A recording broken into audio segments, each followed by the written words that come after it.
Alexander Hamilton played a central role in the establishment of laws governing the financial and economic affairs of the new United States of America. What follows is the story of his intellectual development, his guiding philosophical principles, and his rise from obscurity. Thanks in no small part to Hamilton's influence, the nation began its existence with a mixed economy. Government would always have a strong role to play in how wealth is produced and to whom wealth is distributed.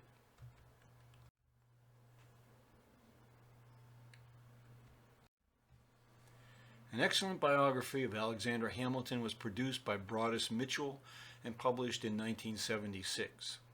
Mitchell, a professor of economics, conveyed to readers the significance of Hamilton's contributions to the establishing of the nation's first institutions and setting the course of history for later generations in the United States of America. Broadus Mitchell explains. Alexander Hamilton, our first Secretary of the Treasury, was an artillerist in the early part of the American Revolution. It is appropriate, therefore, to speak of his trajectory not of cannonballs, but of policies for his country. His proposals describe today's economic and political developments. He rejected the agrarian society which his opponents favored, and he urged a combination of farming, finance, industry, and commerce. He would bring about these varied pursuits by concerted effort. Another examination of Hamilton's contributions by Richard Brookhiser describes Hamilton's continued influence on matters of fundamental importance to how policymakers in the United States continue to respond to a world of unforeseen challenges. But Hamilton's life is a mirror for politics as well as morality, for public as well as private life. We cannot always find the specific policies of today reflected in it, though some issues he dealt with remain current: trade, taxes, and others have faded. Hamilton's positions fit no current political model. Modern conservatives would distrust his trust in government. Modern liberals would find him lacking in compassion. One reason he wanted federal taxes was to make the poor work. But Hamilton's methods and his goals are always news: how to appear to citizens and what they need in order to fulfill themselves will be matters of concern and dispute as long as America lasts.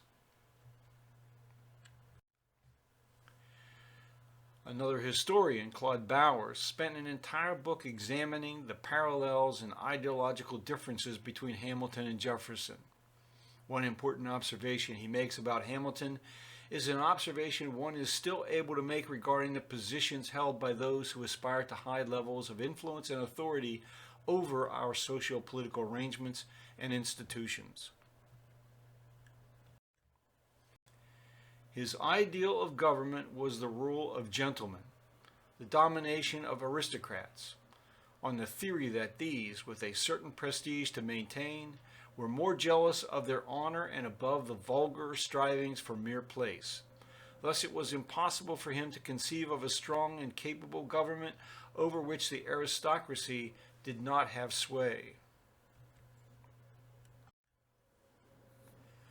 Alexander Hamilton was born in 1755 on the West Indies island of Nevis. His parents separated when he was still quite young, leaving his mother to find a way of providing for Alexander and brother James. She had inherited at least 3 enslaved women when her own mother died. She hired the services of these women out to others in order to generate some income. She also opened a small shop, which he managed for a few years until struck down with a fever, dying in February of 1768. Interestingly, one of the few possessions recorded as coming to the 2 boys was a copy of Machiavelli's The Prince. When their appointed guardian died in the summer of 1769, James was apprenticed to a carpenter, and Alexander began working as a clerk in the business owned by Nicholas Kruger, operating out of the port city of Christiansted. To this point, his learning had occurred in the home, yet he spoke and wrote clearly in both English and French. While still quite young, he took on significant responsibilities dealing with, quote, merchants, planters, sea captains, lawyers, government officials. Further evidence of Alexander's abilities is that Nicholas Kruger left him in charge of the business while away on a business trip to New York from August 1771 to July 1772. Alexander was not yet 17 years of age. A destructive hurricane hit the island of St. Croix at the end of August 1772. Alexander described the devastation in a letter to his father, which found its way into the Royal Danish American Gazette. The island's Presbyterian minister, the Reverend Hugh Knox, who had become something of an intellectual companion to Alexander, worked to raise the funds necessary to send the young man to the mainland to acquire a formal education.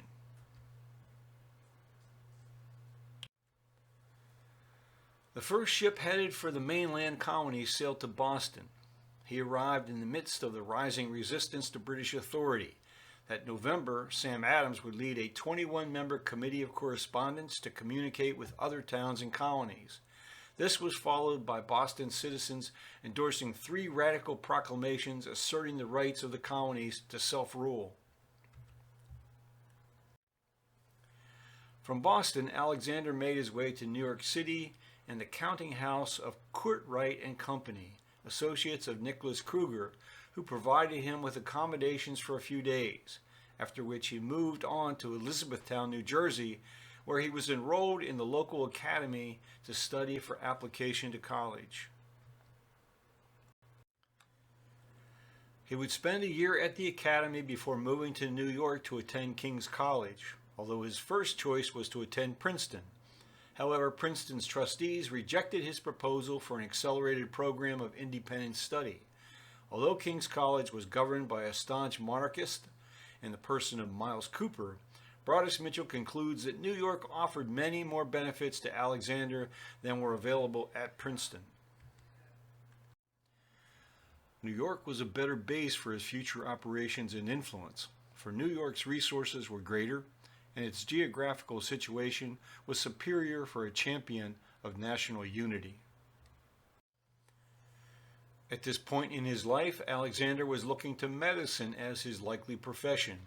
He proved to be a very disciplined student, mastering mathematics in addition to the physical sciences. He joined a college writing and debating club and absorbed the works of Locke, Montesquieu, and other great political theorists and political economists. As Britain's North American colonists began to resist royal prerogatives and the imposition of new taxes, Alexander put his assessment of the situation into a series of anonymous pamphlets that were widely read and circulated. While still a student, he also contributed articles on political issues to New York newspapers. In what is recorded as his first public and very impromptu address to a gathering of New Yorkers in an open field, Broadus Mitchell records that Alexander reinforced the resolves that denounced the act closing the port of Boston, cried out against unconstitutional parliamentary taxes, and called for an embargo on imports from and exports to Britain until grievances were redressed. Alexander was now fully engaged in the Republican uprising, responding and writing to much older loyalist defenders of the status quo. At the same time, he personally intervened to protect Miles Cooper from harm threatened by a mob of self-proclaimed anti-loyalists. Cooper made his escape to a British warship and on to England. Young Alexander boldly stepped forward as leaders in each colony debated whether and how to respond to events then unfolding. On the 26th of November, 1775, he wrote to John Jay, who was serving as a New York delegate to the Continental Congress. Alexander raised concerns over actions taken by New England troops against New York citizens professing loyalty to the Crown. In times of such commotion as the present, while the passions of men are worked up to an uncommon pitch, there is great danger of fatal extremes. the same state of the passions which fits the multitude, who have not a sufficient stock of reason and knowledge to guide them, for opposition to tyranny and oppression very naturally leads them to a contempt and disregard of all authority. Earlier in the year, Alexander had withdrawn from King's College and joined a volunteer military company. His company was instrumental in removing the cannon from Fort George to a place of relative safety. In March of 1776, he was commissioned a captain of the New York Provincial Company of Artillery. His company joined many others in preparing for the defense of New York. During the early phase of the war, Alexander carried out his duties commanding artillery at Long Island, Harlem Heights, White Plains, Trenton, and Princeton. Even with the outcome of the war far from certain, Alexander was thinking about what sort of systemic changes ought to be pursued. He absorbed ideas contained in the articles by Malachi Postlethwaite in the Universal Dictionary of Trade and Commerce. Postlethwaite embraced the mercantilist principles associated with a managed economy, but also incorporated some of the perspectives put forward in France by the school of political economists known as physiocrats, and by the Scottish philosopher Adam Smith.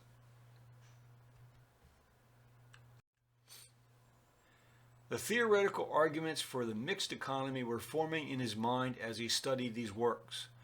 What, he asked himself, were the appropriate limits to individual freedom of action? Where was the appropriate political location for the exercise of authority? To what extent is popular expression a valid basis for law and public policy? For answers, he looked to the writings of Plutarch as a major source of inspiration, as explained by Philip Stadler. Monarchy and the institutions that limited it were a major focus of Hamilton's attention. Plutarch's presentation of the four kings who are the subjects of these lives explores four different types of monarchy, from democratic to absolute, from martial to peaceable, and reviews their achievements and flaws. Hamilton picks out the diverse threads. On the 1st of March, 1777, Alexander was promoted to lieutenant colonel and brought into Washington's inner circle as his aide-de-camp. There is some speculation that he had been put forward by General Nathanael Greene, who had observed the efficiency of Alexander's artillery company in battle. He was just 20 years of age. Broadus Mitchell describes just how valuable he proved to be to Washington. Washington read and often corrected or amended letters and documents prepared for his signature, those of Hamilton with the rest. But Hamilton's drafts required little change. Washington and his gifted assistant thought so much alike that Hamilton's composition was frequently indistinguishable from that of his superior. Hamilton became Washington's ready reliance, particularly in moments of pressure.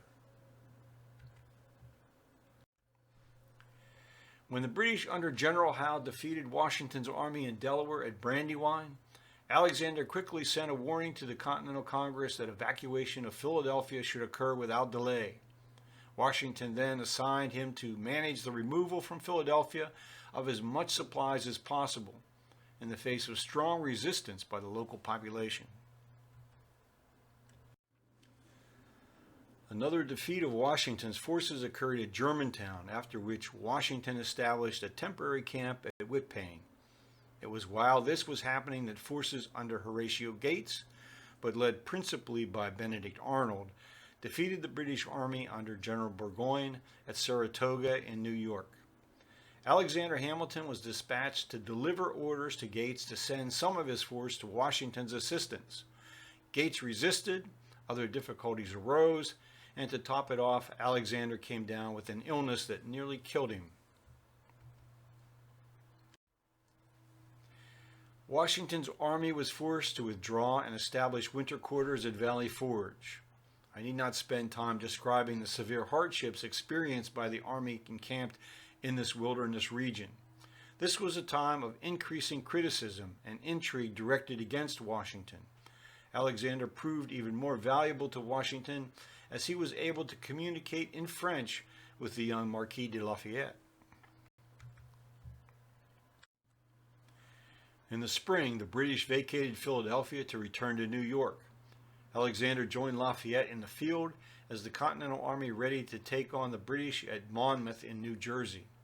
Washington arrived to find troops falling back for no reason and took direct command.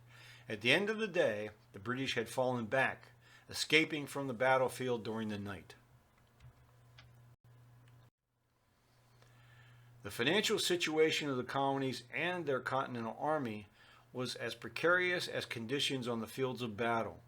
Alexander was charged by Washington with conveying to the Congress the depth of the problems. The rapid decay of our currency, the extinction of public spirit, the increasing rapacity of the times, the want of harmony in our councils, the declining zeal of the people, the distresses of the officers of the army are symptoms of a most alarming nature. Washington's next move was to dispatch General John Sullivan against the Iroquois, driving them all the way into Canada, burning their crops and villages along the way. Washington's army needed everything, most critically new troops. Hamilton wrote to John Jay, President of the Continental Congress, encouraging the recruiting of several battalions of enslaved persons who, he argued, their want of cultivation joined to their habit of subordination enable them sooner to become soldiers than our white inhabitants. The situation then began to improve when the French King Louis XVI sent an army of 6,000 troops under General Rochambeau and a fleet of ships in alliance with the new United States of America.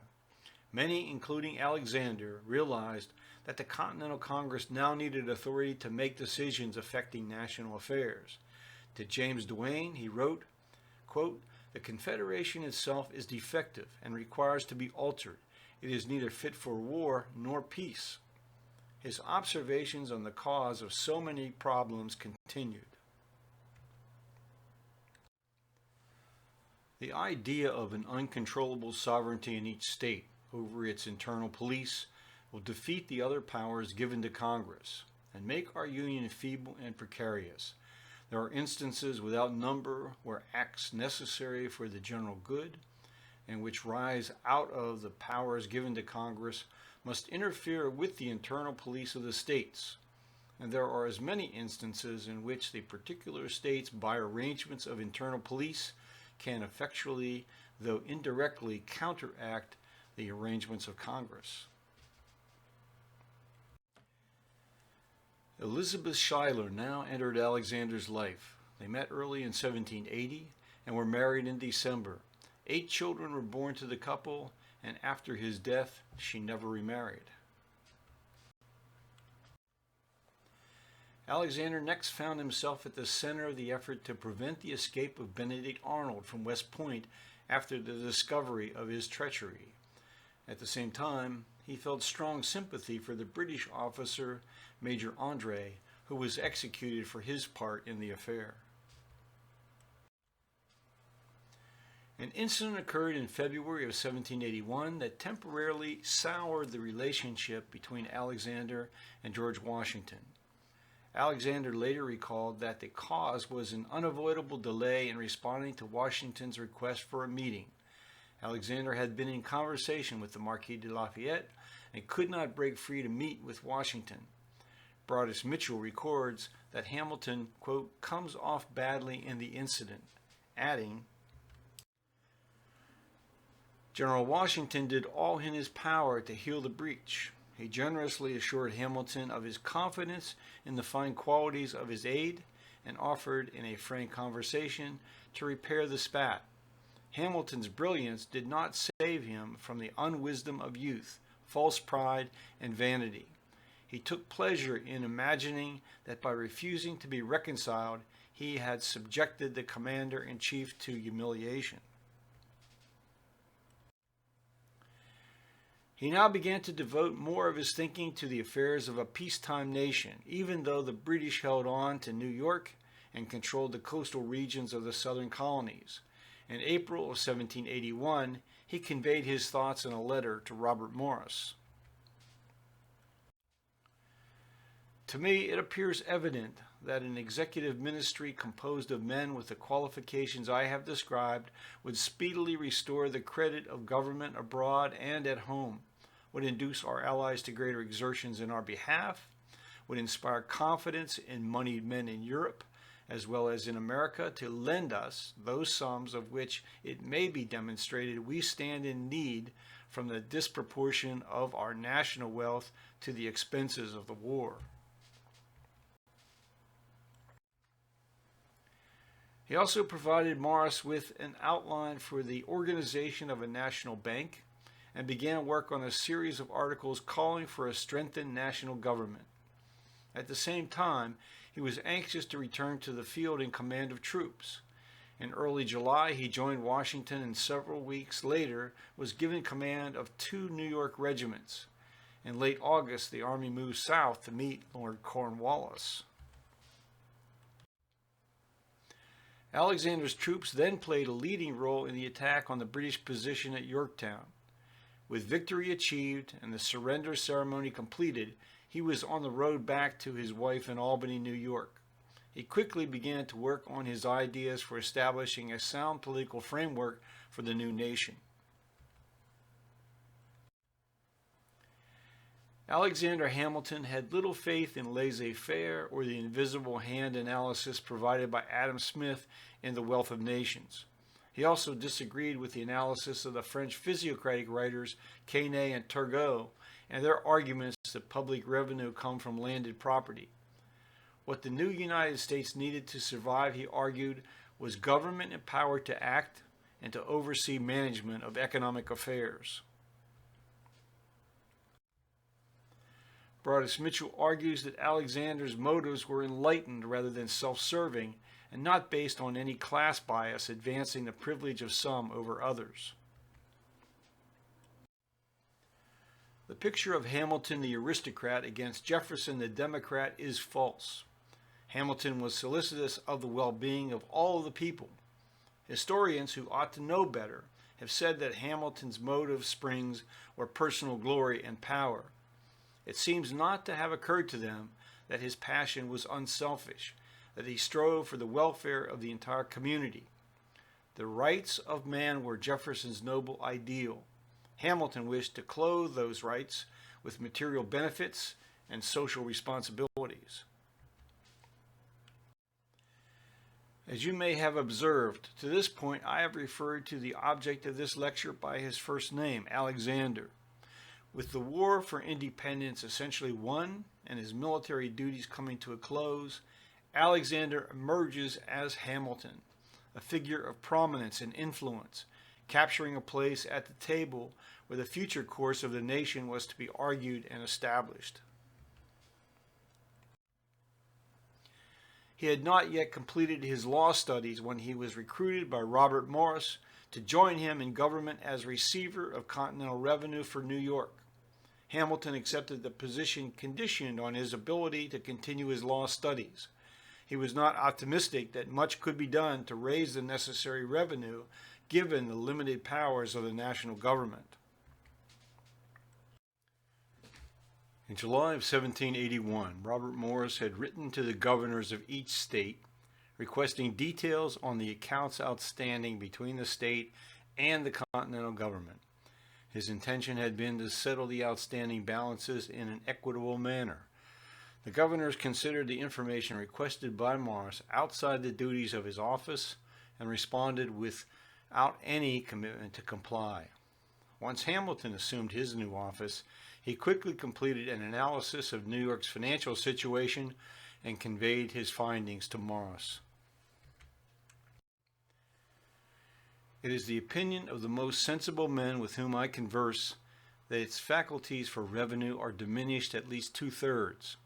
It will not be difficult to conceive this when we consider that 5 out of 14 counties of which the state was composed, including the capital, are in the hands of the enemy, that 2 and part of a third have revolted.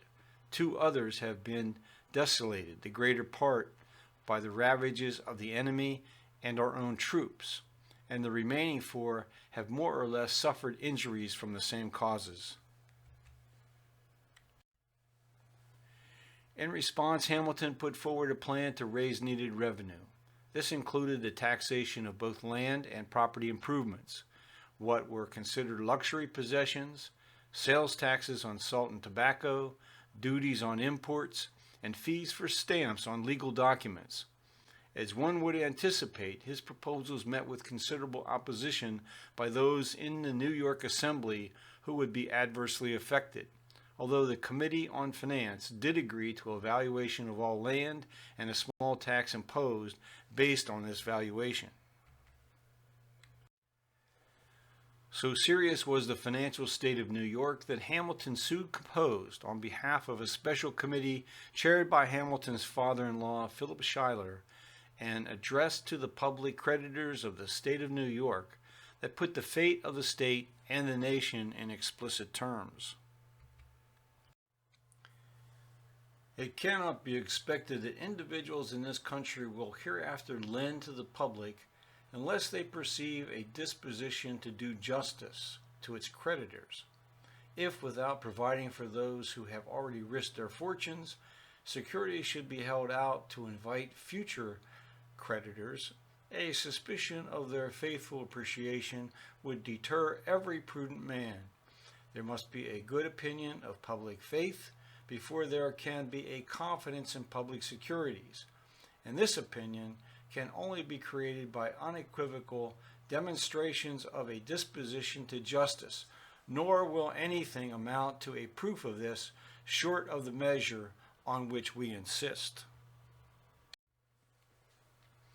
In recognition of Hamilton's demonstrated understanding of the economic and financial matters facing New York and the nation as a whole, he was elected to a one-year term as delegate to the Continental Congress beginning in November of 1782.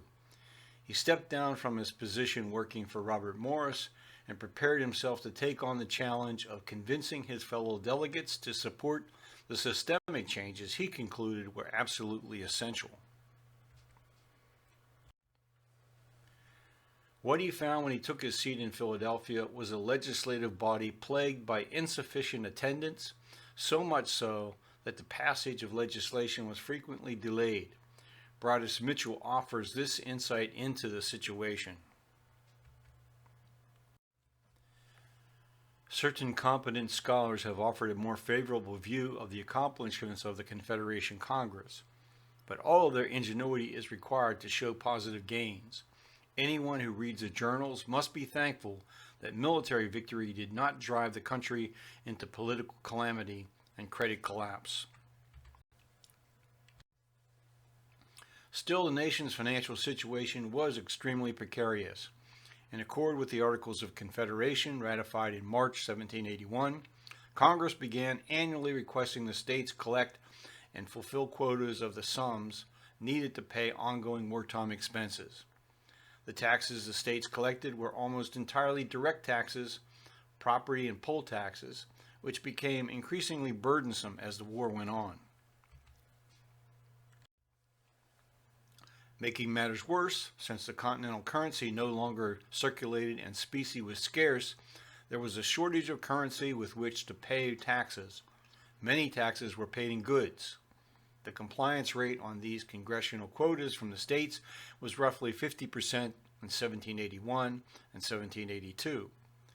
For the rest, the Congress had to borrow, which largely amounted to Robert Morris, the superintendent of finance, writing promissory notes on his own credit.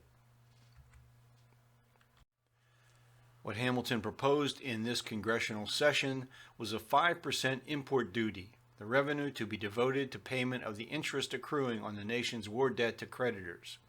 Rhode Island and Georgia opposed the measure. Even after Hamilton gained the assent of the Rhode Island delegates, the governor and the state legislature continued their opposition based on Rhode Island's dependency on commercial trade rather than agricultural production. The delegates voted to send a delegation to Rhode Island to make the case for the import duty to the Rhode Island legislature. They were on the road when news was received that Virginia and possibly Maryland were appealing their acts of accession. Other sources of revenue would have to be found to meet interest payments on the debt and other expenses, including payment of overdue wages to those in an increasingly restless army. The Articles of Confederation required that each state contribute to the national revenue in proportion to the value of their lands. Hamilton and Madison argued this was a prescription for conflict. If each state did the valuation, their self-interest would be to come to a much lower than actual value. At the same time, the federal government had neither the financial nor the technical resources to do the valuation. When John Rutledge of South Carolina urged reconsideration of the 5% duty on imports, Hamilton this time expressed opposition on the grounds that it discriminated against domestic creditors. The debate over national finances seemed to be back to square one with no solution at hand. Remarkably, Hamilton urged George Washington to put the Army in motion to pressure the state legislatures to come up with the necessary funds. Washington wanted no part in such an action. He countered with a proposal that the Congress adjourn and individual members return home to campaign for the needed federal authority. Broadus Mitchell quotes Washington's communication back to Hamilton. "For it is clearly my opinion, unless Congress have powers competent to all general purposes, that the distresses we have encountered, the expenses we have incurred, and the blood we have split in the course of an 8 years' war will avail us nothing." Despite Washington's actions, the Army came close on its own to taking action. Washington notified Hamilton and then did his best to get his officers to act with restraint. Then, on the 30th of November, the signed preliminary treaty of peace arrived. Thanks to Washington's efforts, the Army merely petitioned the government for what was due and waited. When nothing happened as the months went by, hundreds of soldiers finally lost patience and marched into Philadelphia, commanded by their sergeants. They surrounded the State House on the 20th of June, 1783. A stalemate lasted for several days until the Congress adjourned and quietly moved to Princeton. When Continental Army troops under the command of General Robert Howe approached the city, the mutineers surrendered and dispersed. The mutiny and the necessity of moving the Congress out of Philadelphia added more evidence to Hamilton's conclusion that the Articles of Confederation were inherently defective and needed to be amended or replaced. He put his recommendation into a statement with the intention of introducing a resolution that Congress call for a convention to amend the Articles. However, there were too few delegates present at the time, and Hamilton's tenure as a delegate was ending. He was now 29 years of age. Returned to Albany, he began his law practice by taking on cases arising under the anti-loyalist statutes of New York. Hamilton began representing individuals whose property was confiscated after the signing of the peace treaty, the terms of which stipulated no such actions would be taken against the persons or property of loyalists. He also represented New York State in a dispute with Massachusetts over western lands, that is, the region west of the Hudson River. The boundary issues were not fully resolved until 1788.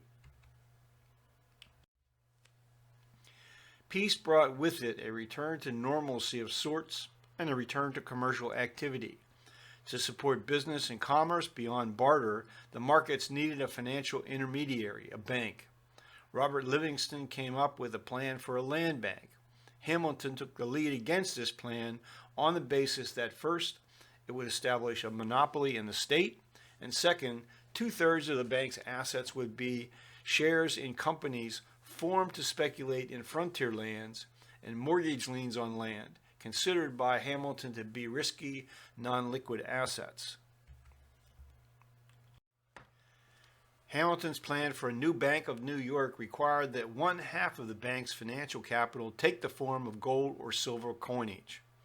Moreover, the charter required that, quote, all payments and receipts should be in gold or silver coin or banknotes only.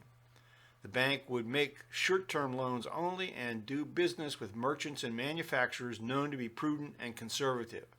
Hamilton owned just one share in the bank, remaining a director until 1788 when he was appointed Secretary of the Treasury. One indication of Hamilton's character is his opposition to the enslavement of other human beings. In 1785, he became a founding member of the New York Society for Promoting the Manumission of Slaves and Protecting Such of Them as Have Been or May Be Liberated. John Jay served as the first president of this organization. Upon re-election to the New York Assembly, Hamilton joined with others urging the legislature to end the slave trade. The fragile state of the economies of most states eroded as the year 1785 progressed.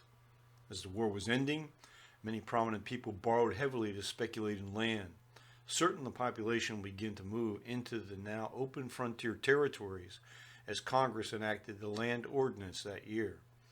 Intensifying armed resistance from the tribal peoples delayed this westward movement, and the speculators defaulted on loans. Actual farmers faced similar debt problems when crop prices fell or harvests were impacted by too much or too little rain or other uncontrollable problems. Farmers in western Massachusetts, led by Daniel Shays, rode up against foreclosures for non-payment of taxes. This army of former Revolutionary War soldiers were owed back wages and heavily burdened with debt and delinquent taxes. The conflict escalated, and the state governor hired over 4,000 men under General Benjamin Lincoln to put down the insurgency. Shays sought to take the federal armory in Springfield, but was turned back after a brief fight. Many of the insurgents left the state and found refuge in Vermont until pardoned later in 1787 by John Hancock, the newly elected governor. Facing the reality of the circumstances of the frontier farmers, the new legislature enacted a moratorium on debts and cut taxes. Momentum for reform of the Articles of Confederation quickly advanced. Hamilton and one other New Yorker were commissioned to participate in a meeting in Annapolis, Maryland, with commissioners from the other states to discuss commercial issues affecting relations between the states. The meeting began early in September with 5 states, New York, Virginia, Pennsylvania, Delaware, and New Jersey represented. 4 other states sent delegates, but none arrived in time. No decisions could be reached. However, the commissioners in attendance agreed to recommend that a convention be called to revise the Articles of Confederation. Back home in New York City, Hamilton picked up on his efforts to repeal laws aimed at penalizing former Loyalists. In this, he was partly successful. He got the Assembly in Albany to grant independence to Vermont, although the Senate stood firm in opposition. He tried to get tax reform legislation passed, but this also failed. And he got the Assembly and Senate to agree to send 3 delegates to what became the Constitutional Convention.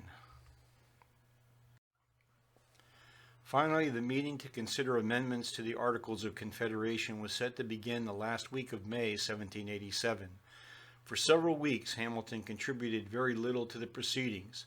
Then, on the 18th of June, he delivered a long statement of his own ideas, which he said would serve as the basis for moving amendments to what others might propose.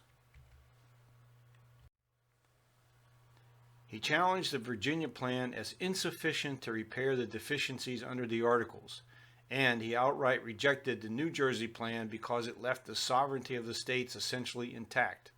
Hamilton looked to the British form of government as that, quote, which unites public strength and individual liberty. He described the House of Lords as, quote, a most noble institution and a permanent barrier against every pernicious innovation. Thus, Hamilton argued in the United States one branch of the legislature should hold their offices for life, or at least during good behavior. The executive should also hold this office for life. As the debate advanced, Hamilton softened and sought compromise. Broadus Mitchell offers some insight into how Hamilton tried to stimulate debate as a means of reaching consensus.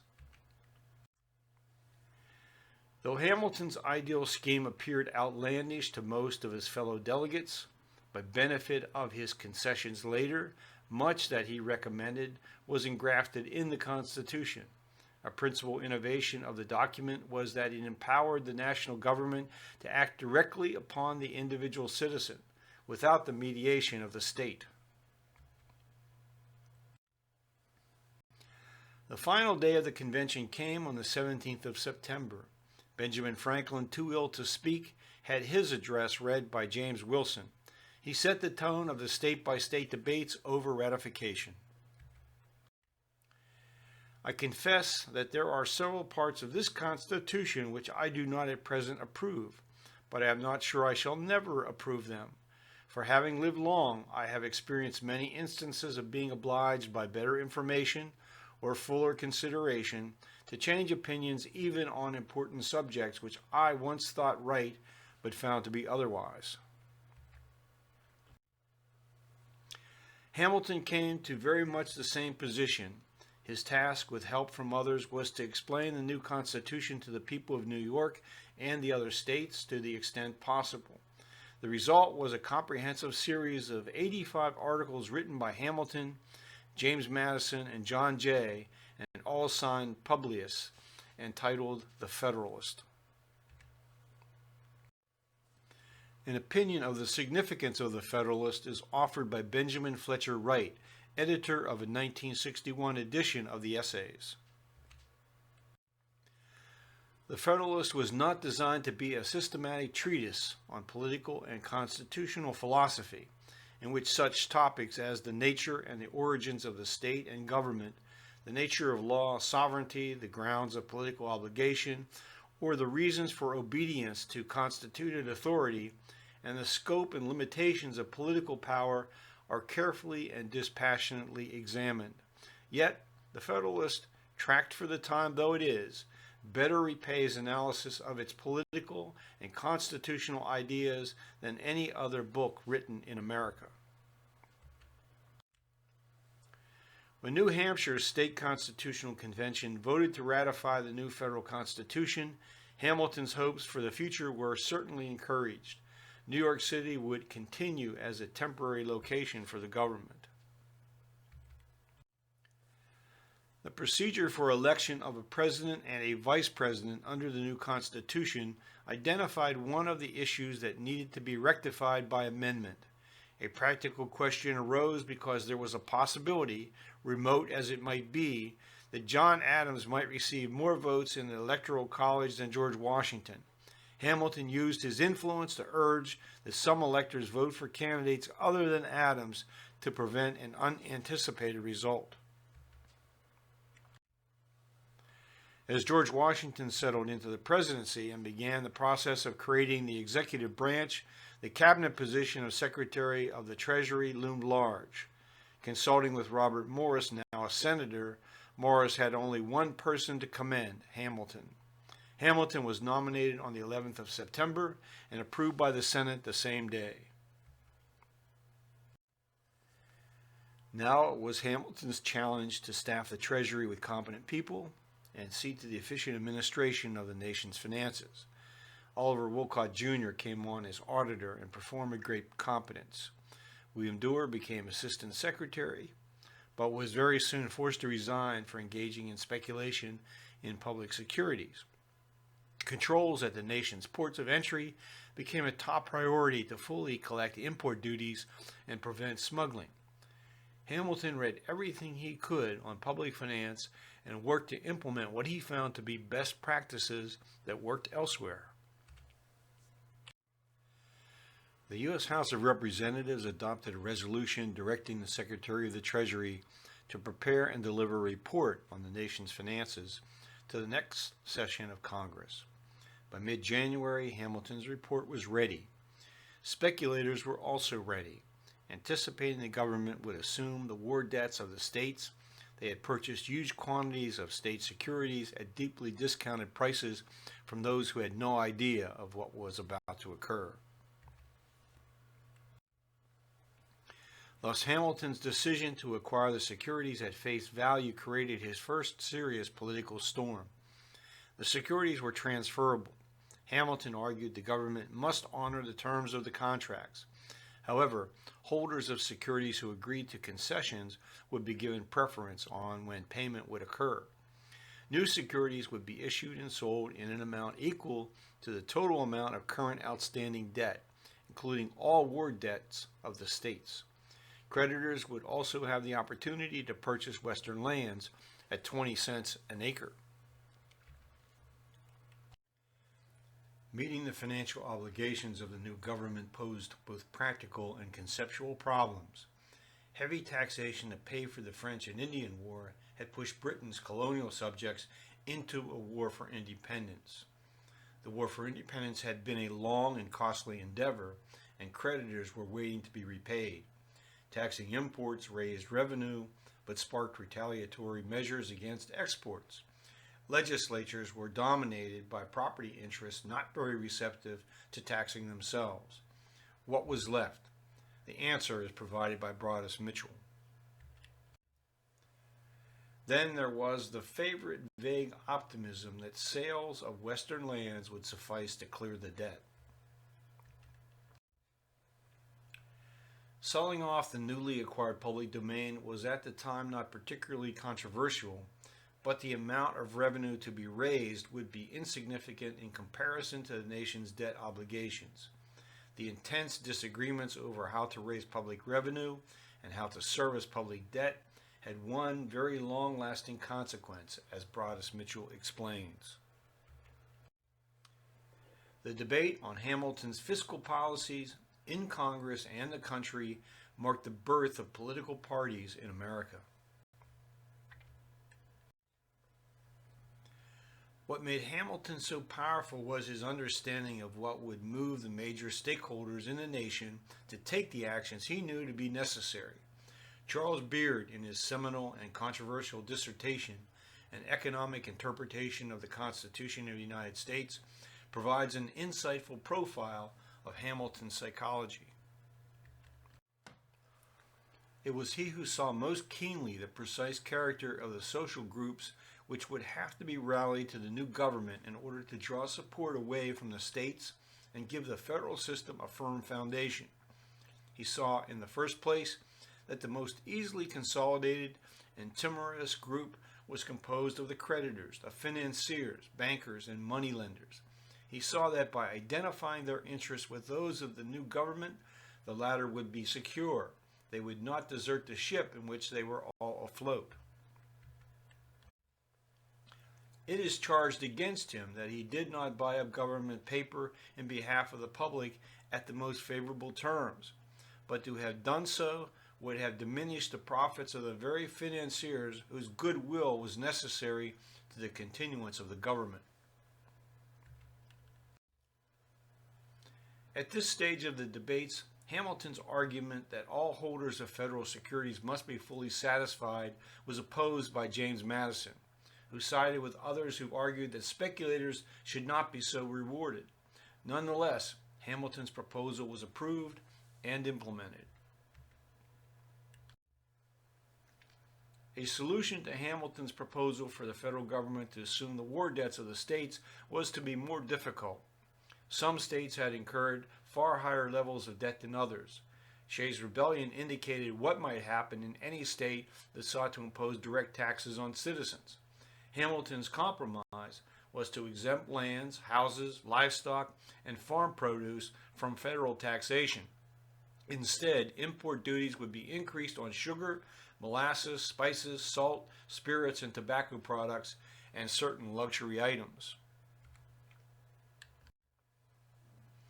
When the measure went to the full House of Representatives, other issues clouded adoption of Hamilton's compromise plan. Quakers and others argued for the prohibition of the slave trade. Representatives from states that had already repaid much of their war debt declared their opposition. Threats of civil war were voiced. Then Southern legislators offered support in return for a commitment to move the nation's capital to the Potomac. The final bill was passed by the Congress on the 4th of August, 1790. Hamilton had already forewarned the Congress that a proposal would soon be coming to establish a national bank. His report was submitted to the House of Representatives in mid-December 1790. After careful study, Hamilton explained the advantages he believed existed in establishing a national bank, while acknowledging the problems such banks could create if not closely regulated and scrutinized. Hamilton's report makes no mention of the one bank in modern history that functioned as a deposit bank, namely the Bank of Amsterdam. Yet he fully accepts the need for deposits of foreign minted gold and silver coinage, then circulating as backing for paper notes issued and circulating as currency, at least until the country had established its own mint. With this principle established, he then states the case for a system of fractional reserves. It is a well-established fact that banks in good credit can circulate a far greater sum than the actual quantum of their gold and silver. The extent of the possible excess seems indeterminate, though it has been conjecturally stated at the proportions of 2 and 3 to 1. The Senate quickly passed the enabling legislation. The debate in the House of Representatives followed sectional interests. Northern commercial states in favor, Southern agrarian states opposed. James Madison opposed the bank on the grounds that the Constitution made no provision for such an incorporated agency of government.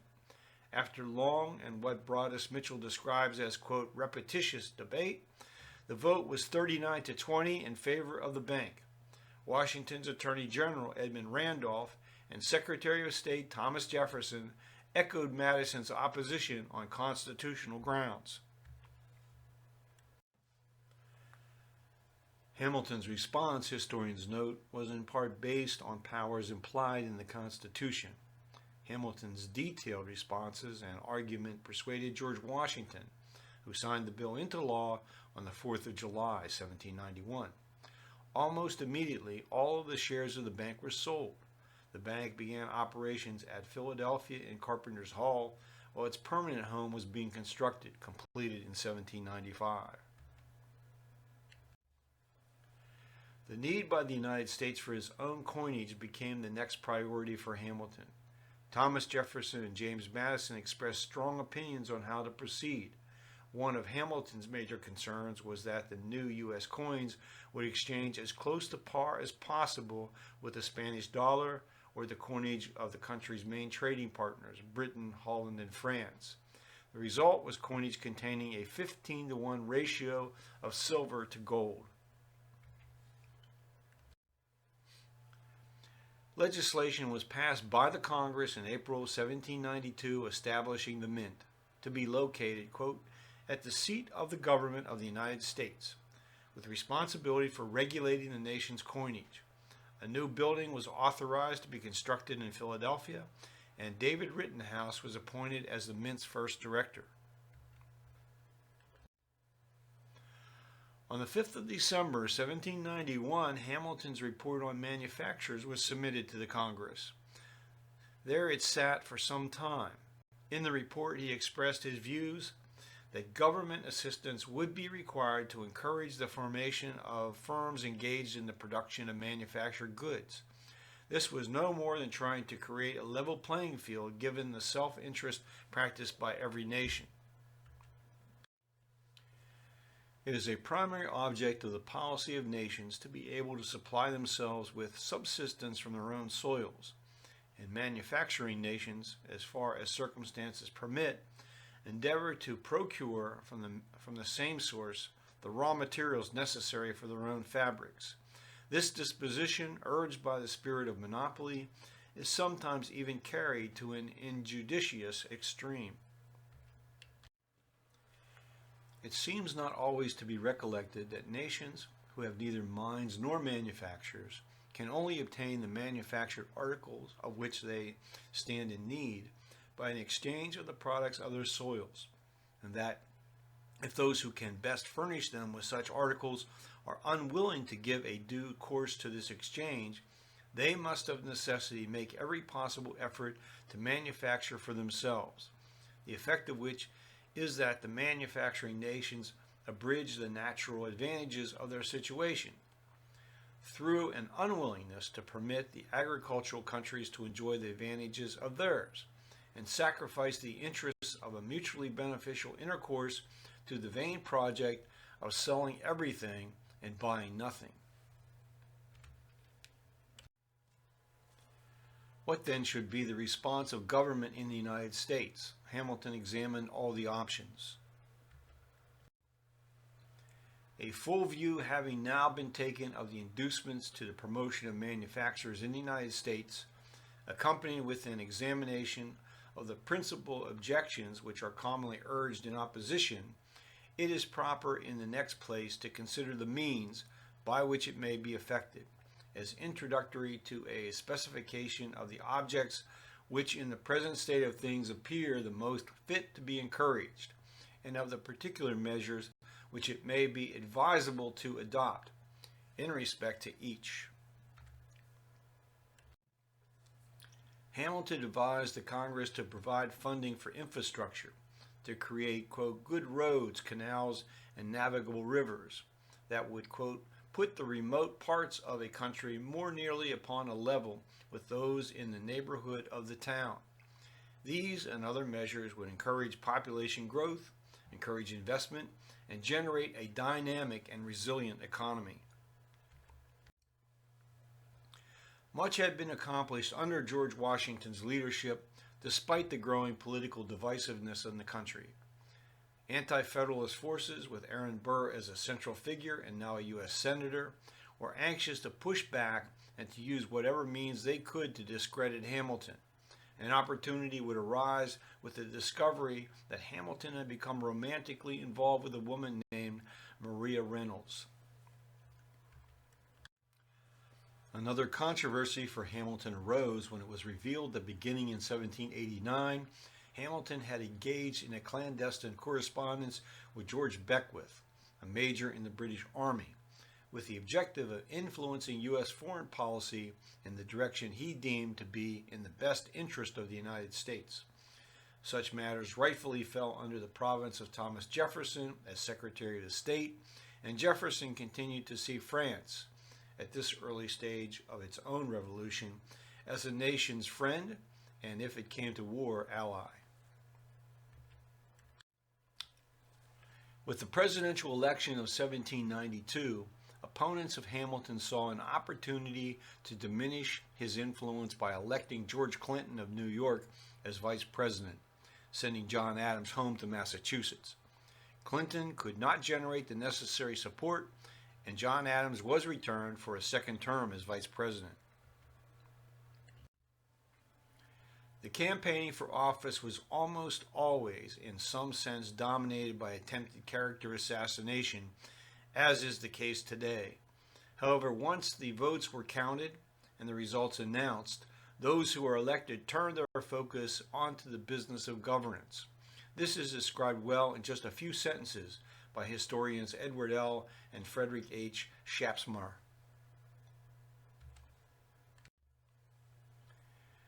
The adversary confrontation between Alexander Hamilton and Thomas Jefferson symbolized not only a contest between parties, but it also signified the beginning of the American political tradition. A synthesis of ideas took place along with a readiness to compromise, which gave birth to a non-ideologically oriented political system. Liberal and conservative heirs of this mode of idealism, have been receptive to reform and change while simultaneously seeking to maintain continuity with the past. This was written in 1971. Washington's cabinet remained intact as he began his second term of office. Despite the attacks on both Hamilton and Jefferson by opposing factions, their working relationship seemed unaffected.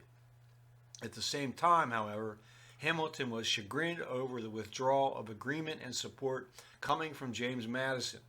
He expressed these concerns in a letter to Edward Carrington dated the 26th of May, 1792.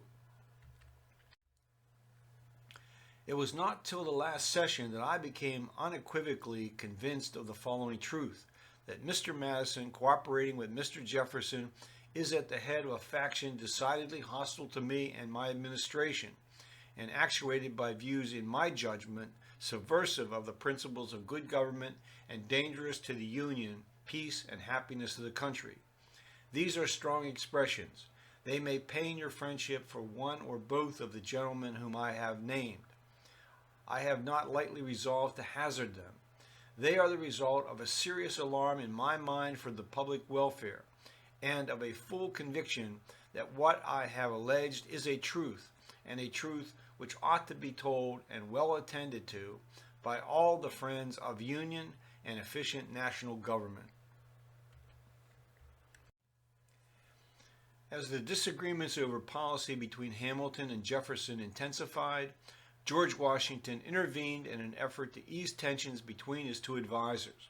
However, Jefferson and Madison decided they must do something to drive Hamilton from office and enlisted the support of Virginia Representative William Branch Giles and other Republicans. In 1895, the editor of Jefferson's papers announced discovery of Jefferson's rough draft of what became the Giles Censure Resolutions. Historian Eugene Sheridan offers this insight into Jefferson's reasons. Jefferson's overt participation in the attack on Hamilton stemmed from an accumulation of classical Republican ideological apprehensions about, diplomatic disagreements with, and personal antagonism toward the Treasury Secretary and the system he represented. These concerns converged with explosive force at the end of 1792.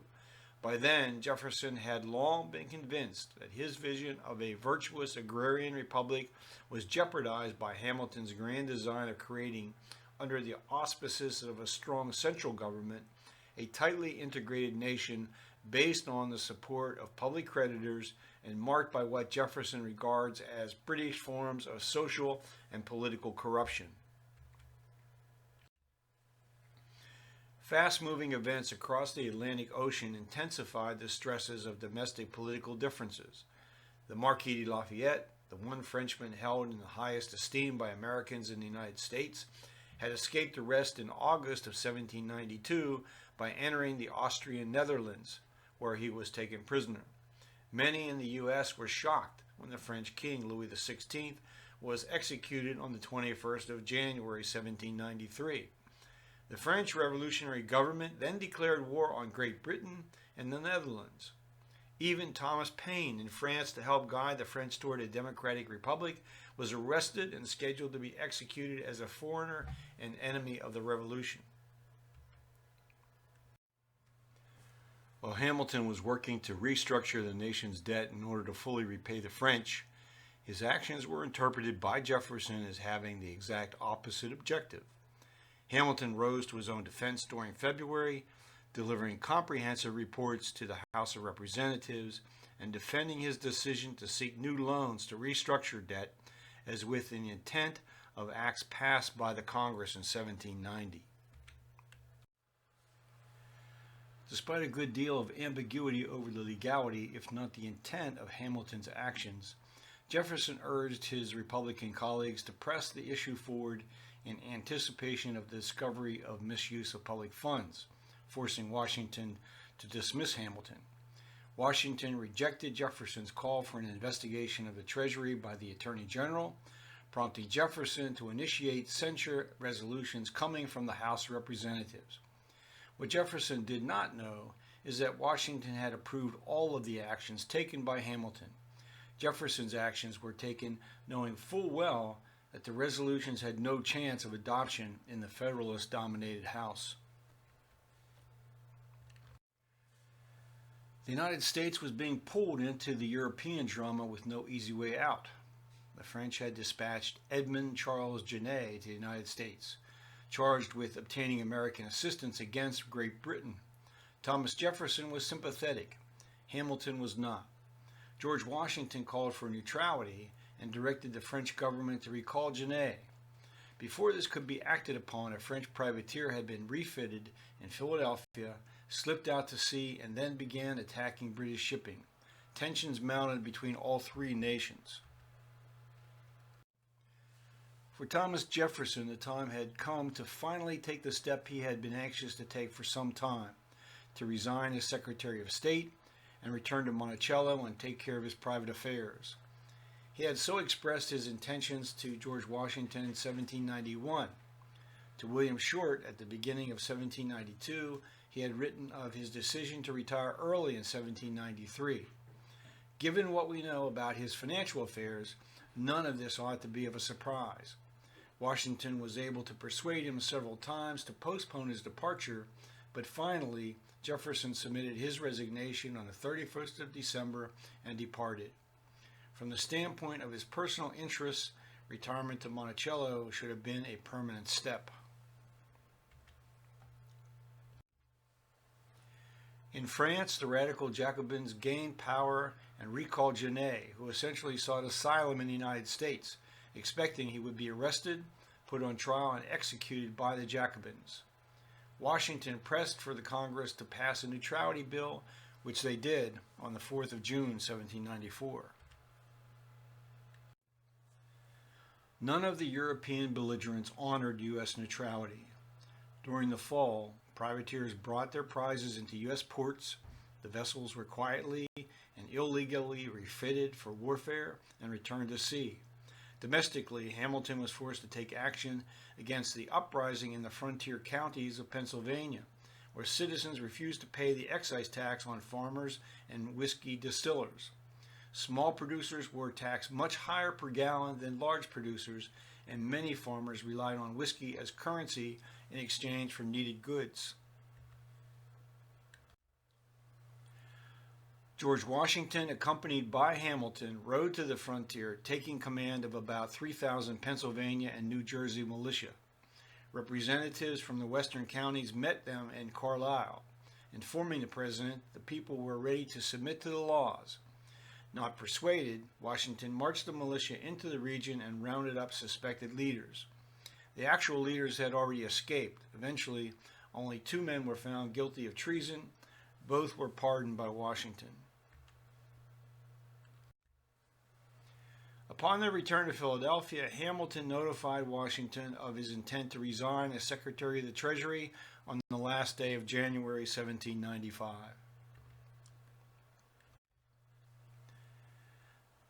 Tension and animosity between Great Britain and the United States had continued since the end of the war because of Britain's continued occupancy of forts on territory the treaty had transferred to the United States.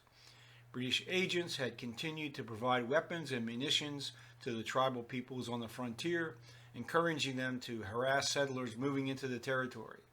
Hamilton did all he could to generate political support for a new treaty with Britain that would resolve as many outstanding points of conflict as possible. In commercial matters, Hamilton used the statistics compiled at the Treasury to show that trade with Britain and Britain's dominions was far more valuable than that of France. In writing and in discussion, he went back and forth with Jefferson and Madison on every aspect of the nation's relations with the 2 European powers. Finally, John Jay was selected to travel to Britain to negotiate the treaty.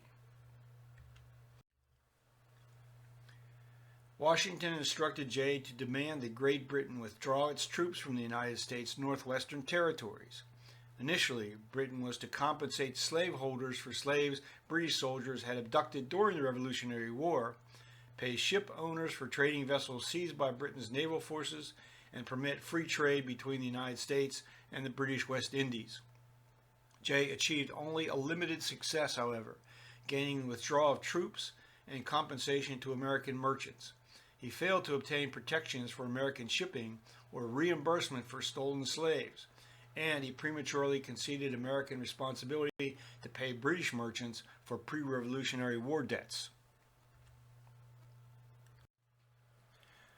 Jay's treaty contained provisions that some considered humiliating to the United States. but President Washington sent it to the Senate for formal approval, arguing that Jay had obtained the best possible deal and that the nation could ill afford another war with Britain. Washington charged Hamilton with providing analysis of each article's strengths and weaknesses. What Hamilton produced was put before the public in newspaper essays signed Camillus. In December, the Senate voted to recommend approval, and Washington signed the treaty. Republicans in the House of Representatives threatened to not approve the funds necessary to carry out the treaty. However, when a vote was taken days later, the appropriation was narrowly approved. In July of 1795, Hamilton received a letter from William Bradford asking him to consider nomination to the U.S. Supreme Court to fill the seat vacated by the resignation of John Jay. Bradford's appeal to Hamilton's sense of public duty transcends time. Your squabbles in New York have taken our Chief Justice from us. Ought you not to find us another? I am afraid that department, as it relates neither to war, finance, nor negotiation, has no charms for you. And yet, when one considers how immensely important it is, where they have the power of paralyzing the measures of the government by declaring a law unconstitutional, it is not to be trusted to men who are to be scared by popular clamor or warped by feeble-minded prejudices. I wish to heaven you would permit me to name you. Hamilton's aspirations were elsewhere. As Broadus Mitchell writes, quote, Hamilton was destined for action. He willingly responded to frequent requests from his successor at Treasury, Oliver Wolcott, for advice. If anything, George Washington continued to look even more frequently for the opinions of Hamilton on the affairs of state. Washington was struggling to rebuild a severely depleted cabinet. Jefferson, Hamilton, Knox, and Randolph had all resigned. William Bradford, Attorney General, died in August of 1795. Oliver Wolcott, Jr., with continued support from Hamilton, was serving Washington well as Secretary of the Treasury. Timothy Pickering succeeded Henry Knox in January of 1795 as Secretary of War, but remained for just 1 year, when he was succeeded by James McHenry. The position of Attorney General remained open after Bradford's death for 4 months until filled by Charles Lee. Hamilton, now in private law practice, had no shortage of petitioners for his representation in legal matters.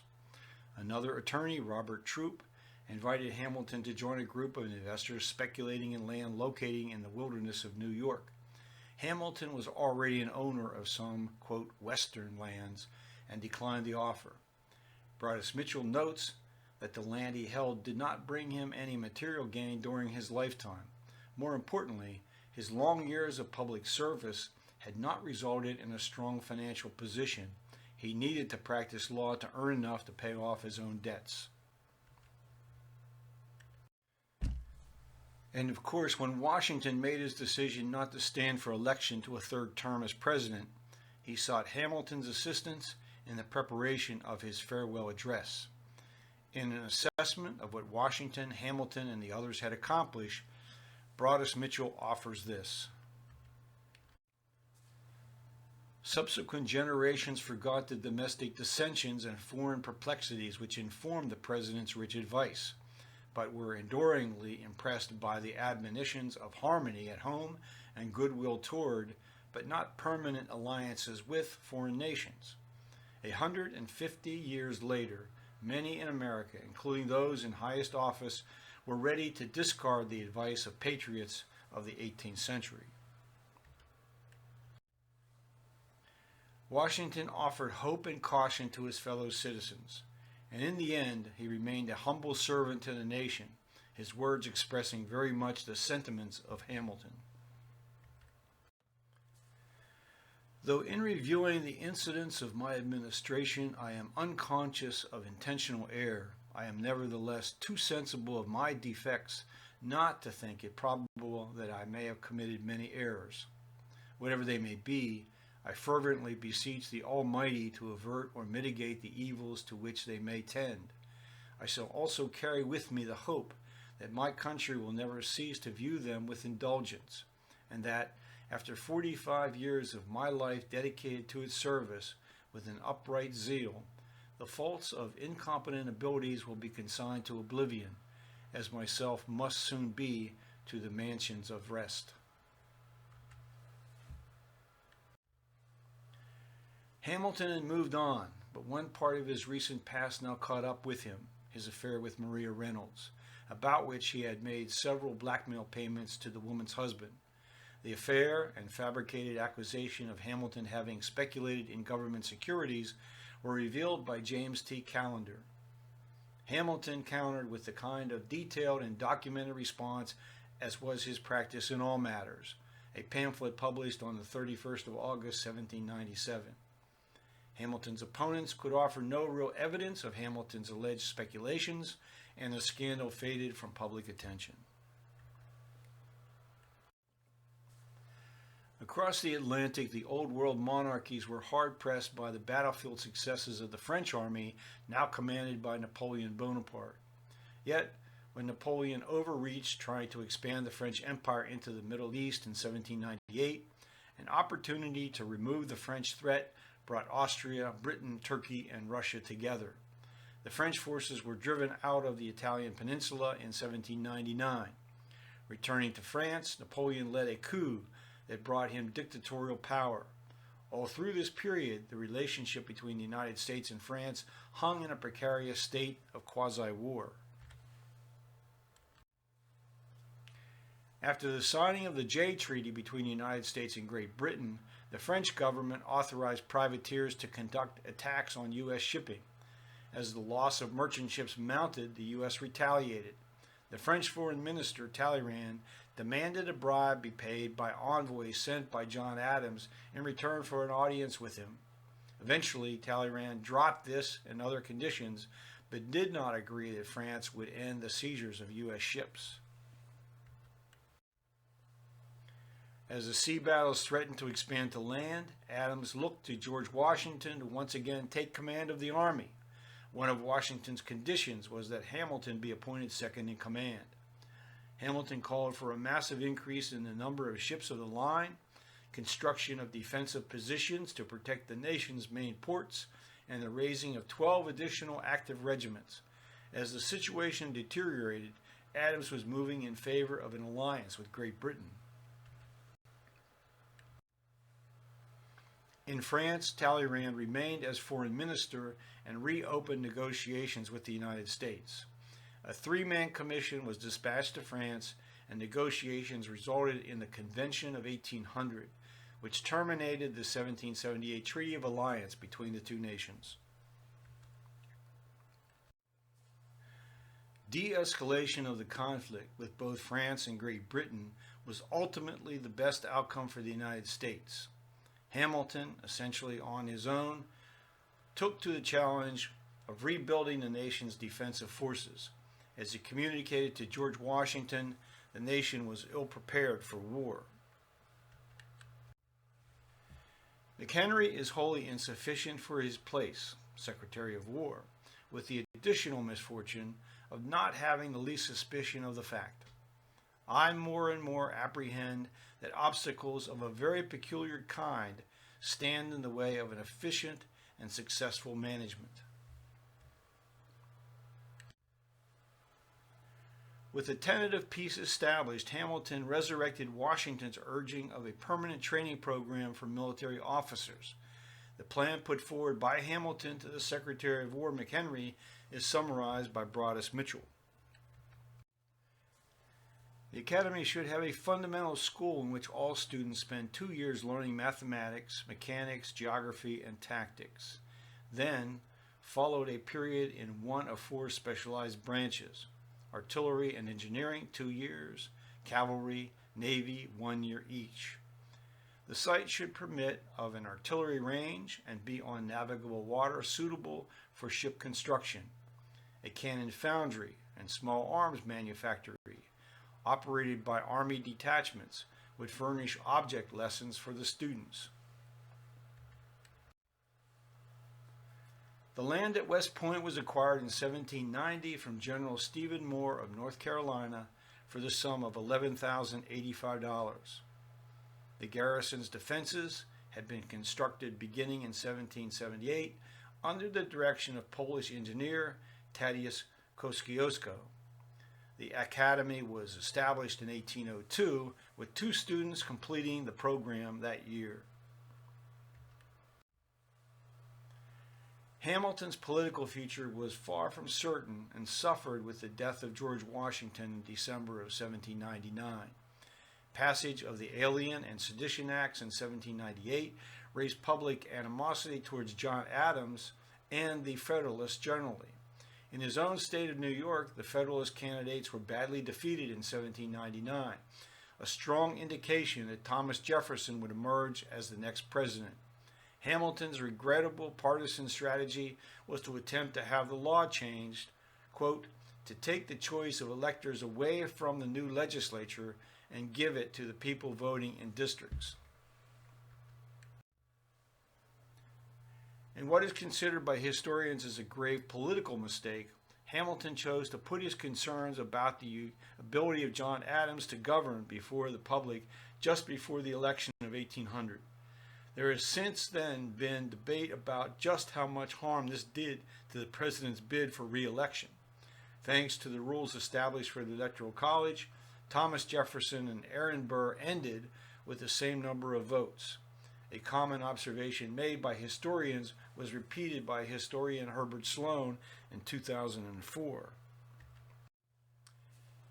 Convinced that Jefferson was the less dangerous of the two, Hamilton now did everything in his power to persuade his fellow Federalists not to vote for Burr, writing letter after letter to convince them that, however unpalatable they found Jefferson, Burr was 1,000 times worse. And as Broadus Mitchell assesses the outcome of the election, Hamilton had more to be pleased about than he could have anticipated. Jefferson did not upset the national apple cart. He began his administration with the Louisiana Purchase, which was in the Federalist spirit. He conformed to several Federalist tenets. America's condition was mostly determined by fortunes in Europe, not here. Nothing could have prepared Hamilton for what soon occurred, the death of his eldest son Philip in a duel with a supporter of Thomas Jefferson named George Eaker. Philip took offense to aspersions on the Federalist record made by Eaker in a 4th of July oration, taunted him into a fight, and was shot dead. However, personal tragedy did not prevent Hamilton from devoting his energies to the elimination of flaws he saw in the U.S. Constitution and structure of government. He urged support for the separate election of candidates for president and vice president. He continued to argue that electors be chosen by people in districts under the direction of Congress. As the year 1804 began, Hamilton found himself immersed in the campaign to elect a new governor for the state of New York. Aaron Burr and Morgan Lewis were both running as Republicans. While the Federalists fielded no one, Hamilton did what he could to encourage Federalists to vote for Lewis, and Lewis won the state by a significant margin. Burr's anger took the form of a letter to Hamilton presenting evidence that Hamilton had engaged in character assassination. Unsatisfactory exchanges occurred, and Burr extended his challenge. Broadus Mitchell recounts the rest. Hamilton, to outward appearance nothing perturbed, a week before the duel called on William Short to request the pleasure of his company at a family dinner in the country on Saturday next 3 o'clock. Hamilton made his will, penned for his executors a list of his liabilities, wrote farewell letters to his wife, left a grateful note for his friend Pendleton, and drew up an explanation of his motives in meeting Burr. Their famous duel was fought on the 11th of July. Hamilton was mortally wounded and died the following day. He was just 47 years old. Hamilton left behind a wife, 2 daughters, and 5 sons. After his death, friends subscribed to raise funds sufficient to settle his debts and to ensure the family could remain in their home in the Harlem district of New York City. Richard Brookhiser is just one of many who wonders about the deeper loss associated with Hamilton's death, the loss to the further growth of the Republic. Biography ends with deaths, but when a man is killed in middle age, it is tempting to imagine what he might have done had he lived out his natural lifespan. Hamilton would have opposed the secessionists. The Boston meeting was canceled after he was killed, but the movement probably would have collapsed under the weight of Burr's frivolity and Pickering's seriousness without him. In an era of Republican dominance, public office could never have returned to him, even if he had sought it. His best work probably would have been done as a lawyer. The landmark cases of the next decades that used his arguments, Fletcher versus Peck, McCulloch versus Maryland, might have been argued by him in person. An important legacy of Hamilton's long intellectual and philosophical conflict with James Madison and Thomas Jefferson is captured by philosopher Mortimer J. Adler. Never resolved, in fact, is the original intent behind the General Welfare Clause of the Constitution.